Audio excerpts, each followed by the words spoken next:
one video camera, but it is pointed on me. It will not have anybody in the audience, so that you don't have to worry about that as far as your privacy. I am Stacy Lynne. I'm not an attorney, and that is critical to remember throughout this presentation. I am not giving you legal advice, but I am presenting findings that are factual and can be proven in court records, and magistrates and judges' comments can be proven also in those court records. The purpose for tonight is to mainly think in a different way. We have a problem in the judicial system. It's severe, it's serious, it's hurting families in the most atrocious ways. So my goal is to get you to think of different ways to solve these problems. And we will actually have tools provided that you can use if you decide to do that for yourself in your own individual cases, hopefully to help you protect yourself and your family. We're also here to connect with each other because it is a difficult battle if you're in the system or know somebody who is in the system to do this on your own. Even if you have an attorney, the support from other people is valuable. And finally, our goal is to act. The order of events for today is we're going to go over parameters for this meeting to make it productive for everyone. We'll do introductions. There'll be a PowerPoint presentation. We're going to do questions and answers, and the format for the questions and answers will be in writing because we have a lot of people here probably that will have questions. So there are forms on the table in the front if you would like to write down a question. Also on that form is a place for your contact information. If you would like to give me your information, then I can contact you for further events and workshops and more personal contact. So this is not a political meeting.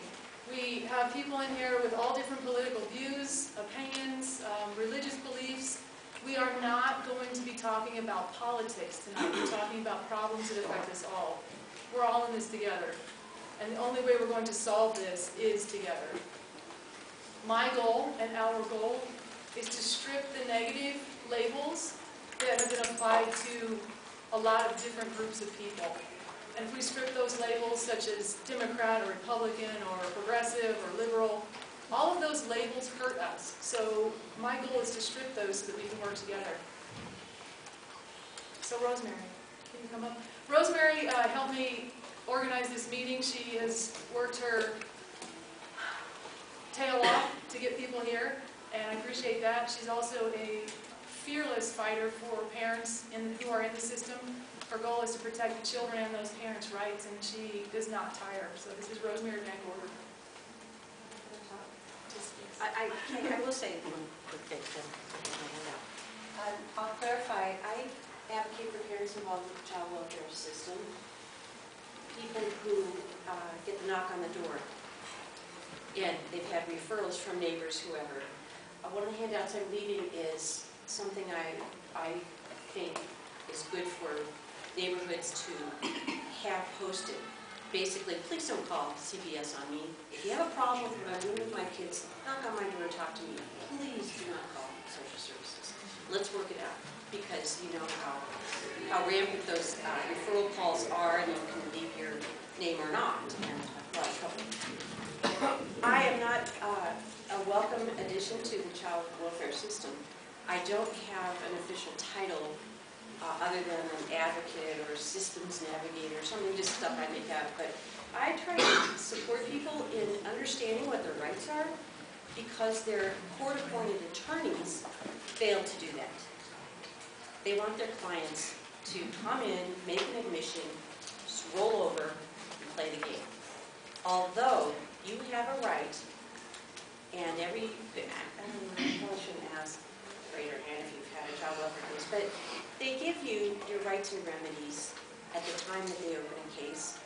And one of those rights is the right to contest the allegations. Absolutely. That's our due process rights. However, in our family courts, that doesn't happen. It's pretty hostile, pretty rough on parents. And it seems like nobody is advocating for the successful return of the children. I brought this one handout from the department here, and they have so many programs in their department. one child at a time. Partnerships with public and private providers. I call it collusion because their collaboration is really includes everyone except the families. Creative and common sense ideas, relationship building. These are nice buzzwords, but it's a hostile environment for parents, and it's, boy, I don't know what to say, but you're welcome to come talk to me or ask me about your case if you have one, or I'm sure that we'll get lots of good ideas about how to stand up for your rights, because if you don't, they're no good. Okay? Thank you very much. Also with us today is an individual I met just a few days ago. It was one of those meetings that I guess was destined, and he was kind enough to come. He has irrigation problems and calf problems, and he is taking time out of his busy schedule to be here briefly. He produced this movie called Fixing America, and I had a chance to watch it over the weekend. It is again, it's not political, it's not one party against another, it's Steve Laffey traveling around the United States, interviewing people about what's wrong with America. And so he has brought DVDs for you all. If you would like to take one, he is offering them to you at no charge. So I'd like Steve to come up. Steve has an excellent story. He is a former mayor, and he was compelled to act, and I appreciate his presence. So I'd like him to say a few words.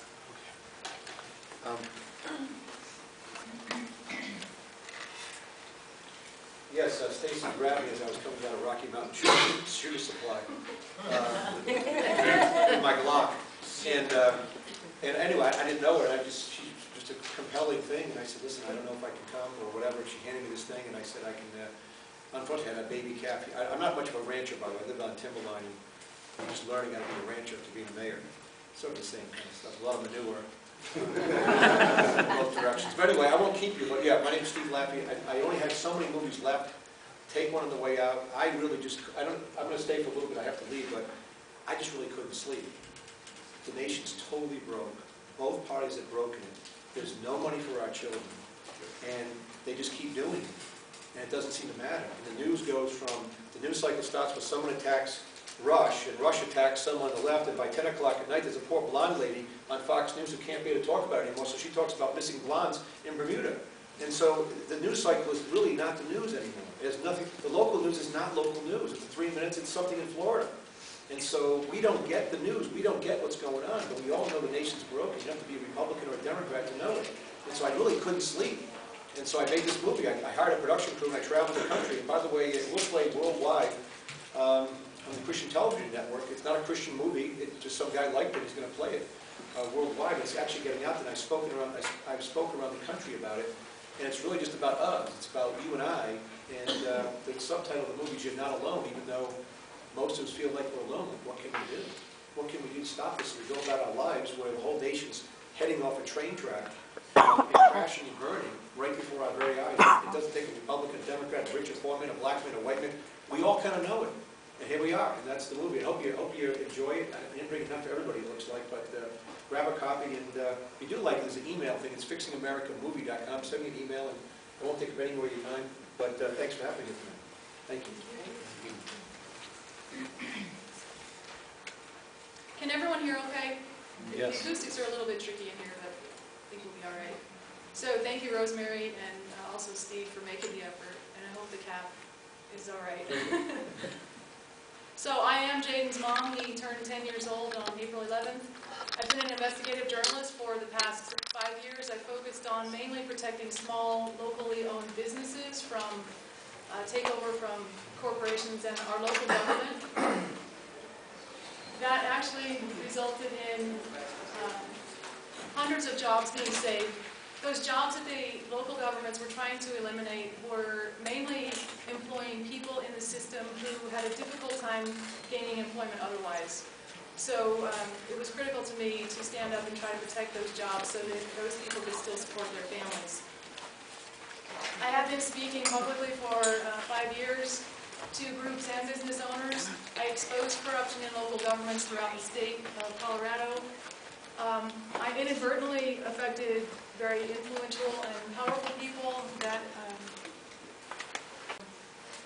I am passionate about individual rights and individual responsibility, and I try to do it all with gratitude, grace, and mercy. I am suffering from retaliation. My son is suffering from the same, and I am here tonight so that the officials know that we are not going to stop talking about what's wrong with this country. This is Jaden. This presentation is dedicated to all of the children who, like my son, have been ripped from their homes and their families and communities, from their safety and security, and forced to live in the abusive new worlds as wars of the state. This is Jaden at home. Just a few days before he was taken in 2011. His goal that day was to remove a boulder from the horse corral.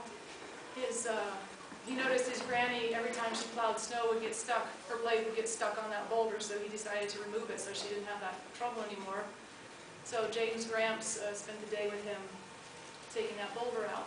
And he is wearing safety glasses, in case you're wondering if I was a parent who was paying attention. And he did get the boulder out, by the way. So for the first 2 years of investigating the corruption in the judicial system, I was able to record and document digitally everything that I was learning. Since then, they have posted signs saying all recording devices are prohibited. The reason for that is I was able to find out how the system was working, how it was hurting people, who it was hurting, and who was responsible for most of the damage. I did take a photo of this sign even though it's prohibited, and the way I did that was I asked the deputy on duty to witness me doing that, because it is my right to take a photograph in a public building. So he witnessed that and permitted me to take that photo. I wouldn't recommend doing it without permission so that you protect yourself. All right, so what happened? Translators now for people who don't speak English are required to be court appointed. Prior to my investigation, I saw situations where people who did not speak English were being brutally taken advantage of in courtrooms because they did not have translators, they weren't aware of how the system worked. And so there were times where I would run up and down the hallways looking for somebody who spoke Spanish in an attempt to help the people who were going into the courtroom to protect themselves so that at least they could understand what the judge or magistrate was saying. They've also changed the dockets. The dockets that are posted outside the courtrooms used to say magistrate or judge and whatever their name was. They no longer delineate magistrate or judge. They want the people to assume that everybody is a judge. So there have been some massive changes in Larimer County. I also noticed in Denver County that there's no recording allowed there either, so it seems like the trend of hiding their secrets is catching on.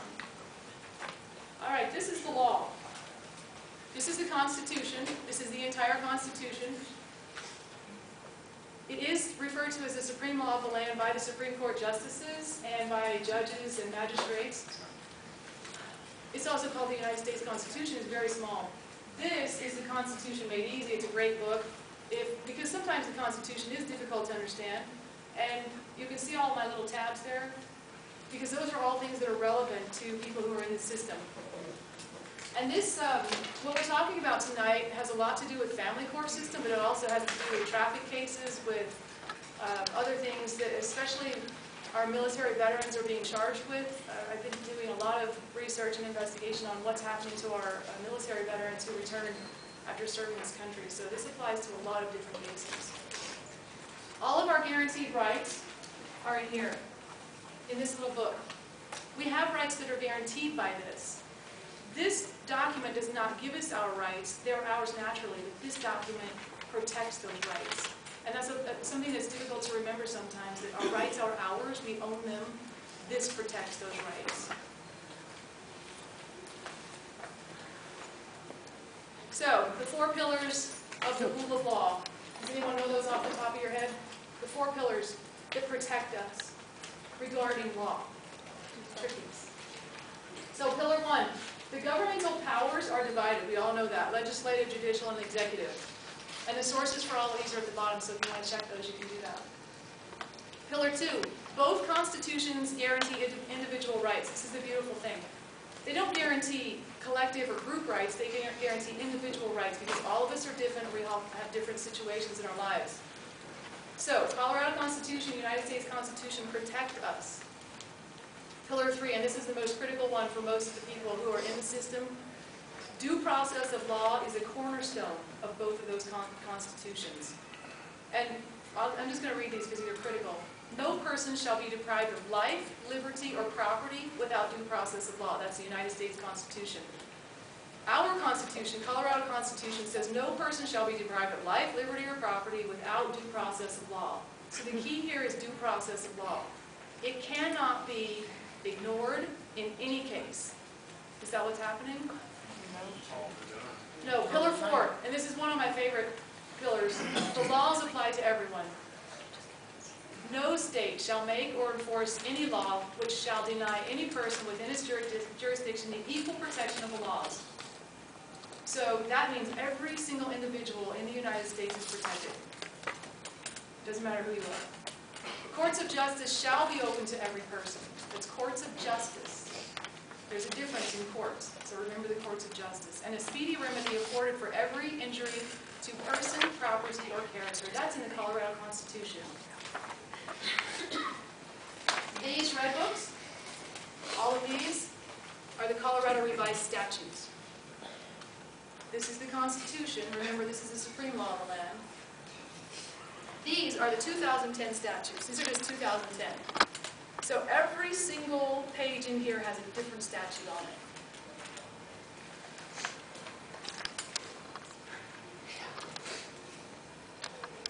What do those statutes have to do with this Constitution?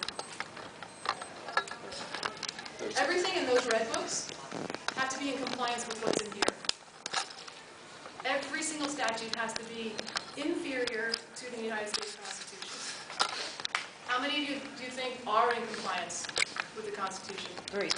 Say yes. Less than 10%, that's pretty close. The nice thing is that in Book 1 of the Colorado Revised Statutes, they start off with the Colorado Constitution and the United States Constitution. So at least they still have that in there. That is their foundational documents for every statute. But something's gone horribly wrong. We're going to find out what it is and what to do about it. So we have good guys and bad guys, in officials, elected officials, judicial officials, everybody who works for us as public servants and elected officials. There are good and bad guys. There are good law enforcement officers, and I know some. We have some in this room, actually. There are good judges. I don't think there are any judges in this room, and if you're here, I would not admit it right now. There are good judges. Oh, and this one says, there are good magistrates and good attorneys. And it's small like that on purpose. So the best civil rights attorney in this state, and perhaps in this country, returned my grief-stricken phone call at 10 p.m. on Christmas Eve 2011. He was in his office working that night, trying to save a man's life.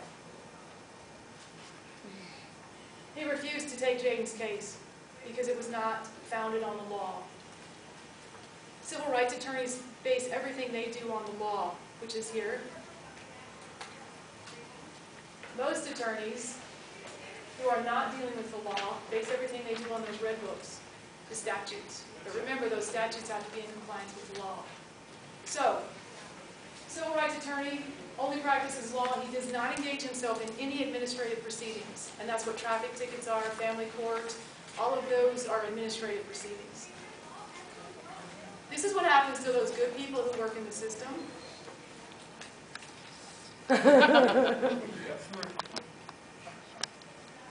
This poor guy has his hands tied behind his back. He's on his knees looking over the edge of a cliff. Because the good guy wants to do something right. But if he wants to do the right thing, he's risking his job and his ability to support his own family. The negative pressure that those good guys feel is an explanation for their behavior. It is not an excuse. They are still bound by their oath to do the right thing, regardless of the risk that it imposes on them and their families. Here's one dilemma, though. If one good law enforcement officer tries to enforce the law, protect a man and his rights, he's risking his career because he's challenging the entire system. Or would you go along, just to get along, so that you could put food on the table? It is a dilemma. All right, so I've been doing research. Some of you may have seen the ad in the Fort Collins, Colorado, and asking for people to respond to a research project having to do with corruption in the system in Larimer County. The patterns that are emerging from those responses is fabulous. It is very valuable information that I'm gaining.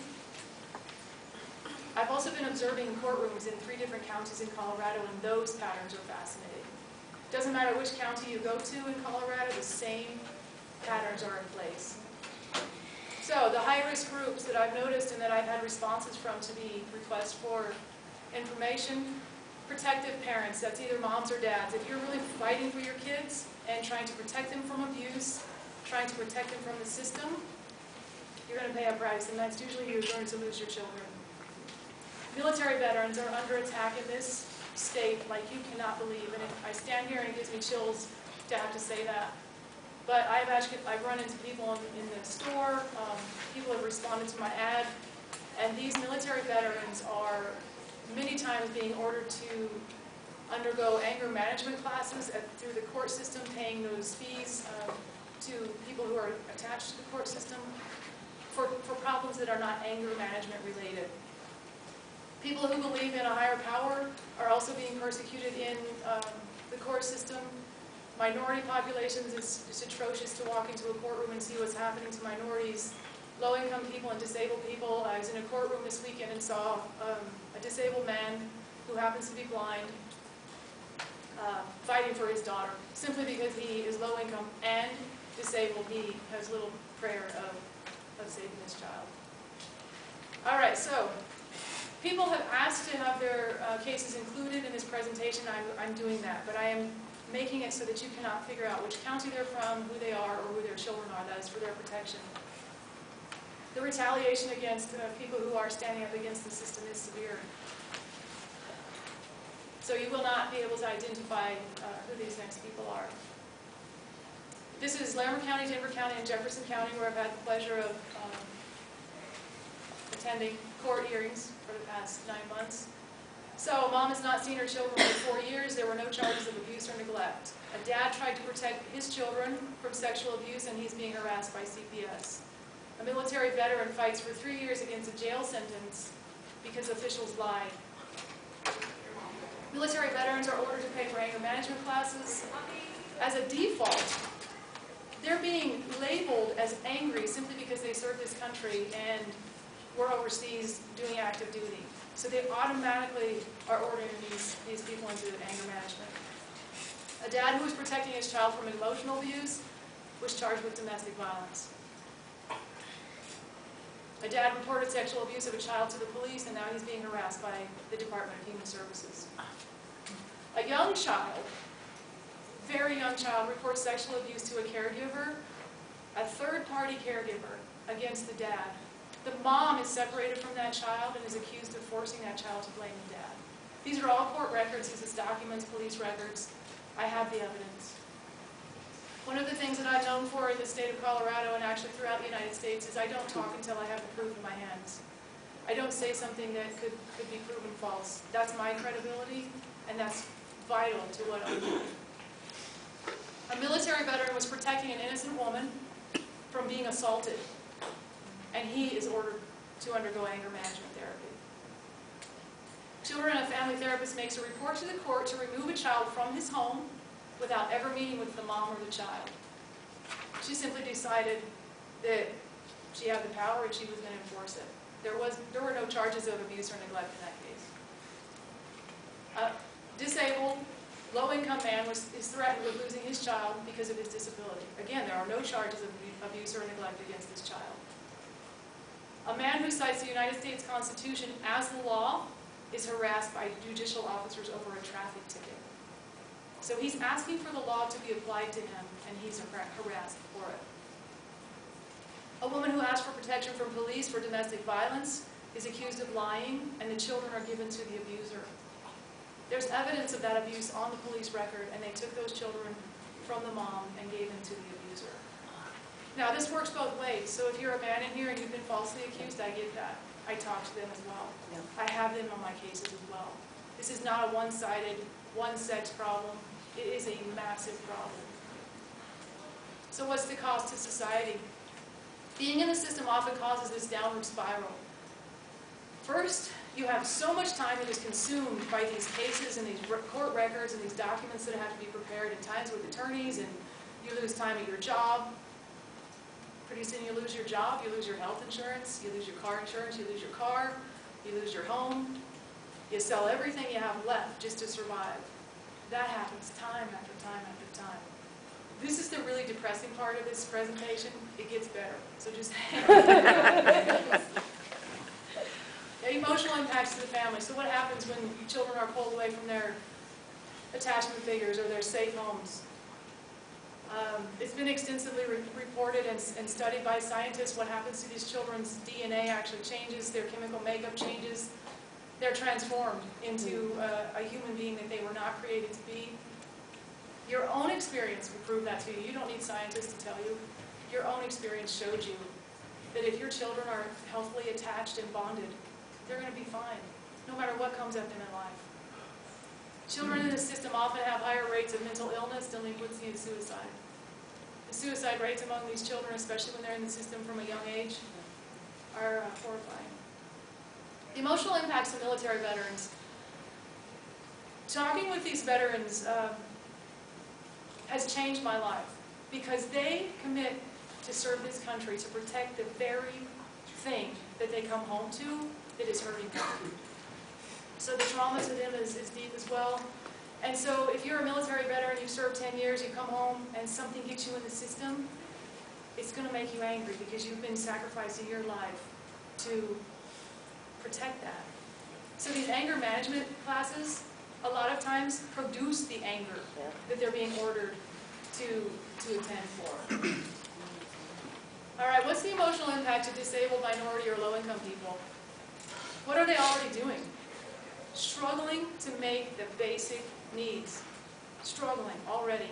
Once they're in the system without financial resources or the time, it adds to their stress level in a way that you can't comprehend, and that pushes that downward spiral on a rapid pace, so they're drowning. They drown quicker than people who have the resources at the beginning. So these court-appointed free services that are available to low-income, disabled, minority populations often hurt them more than they help them. All right, so I'm going to give you a specific case example. I'm going to be using names in this case. It is my case. It is Jaden's case. The reason I'm using his case is because I've already been retaliated against. My son is already being tortured because of my efforts before losing him. I have nothing left to lose. They've taken everything. I have lost everything. And I will stand here and tell you about it because I don't want you to do the same. I do not want you to lose everything. So Judge Julie Coonsfield, she works at in an 8th Judicial District just a few blocks from here. She is a self-proclaimed expert in domestic violence and child abuse. She owns a mediation business that feeds off the system. She's a founder of a business to protect abuse victims that feeds off the system.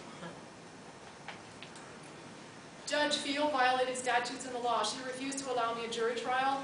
Oh, do you remember this? What does this say about a jury trial? Guaranteed, right? Guaranteed. And anything in those red books that says I don't get a jury trial is what? Unconstitutional. Unconstitutional and illegal. She knew that the biological father had no job, no car, and no home when he came after my son after being absent for most of his life. The judge heard credible testimony under oath by law enforcement officers and respected community members. So the biological father had threatened to kill Jaden and I. She heard credible testimony under oath that I am an excellent mom and Jaden was thriving and joyful in my care and custody. Field knew that the biological father had never spent a night alone with my son. Knowing all that, the judge issued an order on December 19, 2011 that was effective immediately. She served the order to the biological father. She didn't serve me the order. That in turn set up the ambush against the Larimer County Sheriff's Office, and it ambushed Jaden and I. We did not know there was an order in existence. As a result of her failure to serve me the order, I was arrested on December 21st, 2011. 40 hours after she had served the biological father the order. Really wiretapped because of lies that she told. And Jaden was my get out of jail extortion card. I had to turn my son over to the abuser before they would let me out of jail. Remember, I wasn't served the order. I didn't know what I was violating. I didn't know that there was a violation. So Julie Coonsfield ordered Jaden to not see his mom for 30 days. The only parent he had ever known. She placed Jaden under the control of a 10-year documented domestic violence abuser. She forced Jaden and me to attend supervised visitation. That supervised visitation center is part of the system, and they make money off of cases like Jaden. She removed Jaden from his community. Jaden and I have lived in downtown Fort Collins for a very long time. We are connected to the people in this town. We have a wide network of people who were important to us, and she removed him from all of that. He was also removed from his private school where he was excelling. That means he has no friends now. Jaden was removed from his lifelong home, his pets, and his entire family. He was not allowed any transition time, and he was not allowed to take any special items from his home. What were the charges against me to lose custody of my son? After being his sole and complete parent for his entire 8 years and 8 months, I was accused of, prosecuted for, and found guilty of nothing. No wrongdoing, no violations, no harm to Jaden, absolutely nothing. I am not the only one this is happening to. There are people in this audience who are suffering the same pain I am. I'm grateful to have a voice for you, because not everybody has the opportunity. I see your pain, and I feel it, and I am here for you, and for your children. Why did Julie Coonsfield do this to us? I discovered horrifying corruption in the family court system. I started to talk about it. I discovered at least one solution to protecting children and innocent parents. It was also very convenient retaliation for the officials in Larimer County who wanted to shut me up. I am an independent investigative journalist for that reason, because I am not tied to anybody. I don't owe anybody any loyalty except the truth. I am focused on the truth, and I will tell the truth. And I can't do that if I work for a large corporation. I also didn't have the protection of a large corporation. And that's why I'm here today. On the wall of the Colorado Supreme Court and Colorado Court of Appeals building, it says, "Injustice anywhere is a threat to justice everywhere." And that is so true. Any of the slightest injustice to any one of us in this room threatens us all. So what is the system? I keep talking about the system. It's the legal procedure, judicial procedure, statutes, rules, attorneys, law enforcement, jails, prisons, child protective services, child support registry, and any other part of the system that you can think of that is not based on the law, but is administrative in nature. What is the law? We know the United States Constitution. We know natural law, God's law, if you believe in a higher power, civil law, and criminal law. What is a magistrate? A magistrate is an active attorney. It's not about me. It's all about you. It's not about my pride. It's all about your truth. It's so right here from the start. I open up my heart and say, Lord, here's every part. 'Cause it's all about you, yeah. It's not about me.